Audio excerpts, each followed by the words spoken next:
Ice വണ്ടിയുടെ first service കഴിഞ്ഞു. അങ്ങനെ 1016 രൂപ. സംഭവം sports loop premium fully synthetic. ഓയിലിൻ്റെ റേറ്റ് വന്നിട്ട് 453 തോന്നുന്നല്ലേ. പിന്നെ carbon cleaner, element assembly, oil filter ആയിരിക്കും ഇത്. ഓക്കെ, 250 രൂപ, 138 രൂപ.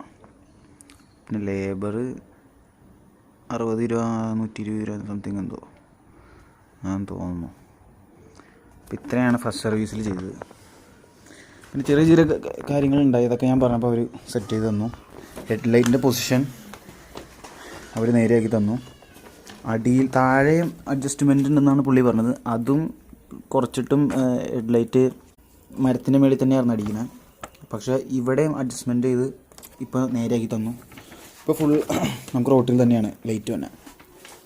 പിന്നെ എൻ്റെ ബ്രേക്കിൻ്റെ ഫ്ലൂയിഡിൻ്റെ വയറ് ഇതിൻ്റെ ഇടയിൽ ജാമായിരുന്നു. ഇതിൻ്റെ ഇടയിൽ ഞെരുങ്ങി ടൈറ്റായിട്ടിരുന്നു. അത് ഞാൻ പറഞ്ഞത് മാറ്റി തരാൻ പറഞ്ഞു. അങ്ങനെ ലൂസ് ചെയ്ത് പുറത്തേക്ക് ഇട്ടു. കാരണം അതവിടെ ടൈറ്റ് ആയതുകൊണ്ട് നമുക്ക് ഹാൻഡിൽ റൈസ് ചെയ്യാനും കാര്യങ്ങൾക്കൊക്കെ പറ്റില്ലായിരുന്നു.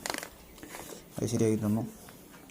സർവീസിൻ്റെ കോസ്റ്റ് അപേക്ഷിച്ച് നോക്കുമ്പോൾ യമഹയുടെ വണ്ടി ആയതുകൊണ്ടും ഇത് വലിയ ഇതായിട്ടൊന്നും എനിക്ക് തോന്നില്ല. കാരണം NS 2018 NS ഫ്രഷ് എടുത്ത് ഫ്രീ സർവീസ് ചെയ്തപ്പോഴും 1200 സംതിങ് ഒക്കെ ആയിരുന്നു ആയത്. അത് അപേക്ഷിച്ച് നോക്കുമ്പോൾ ഇത് കുറവാണ്.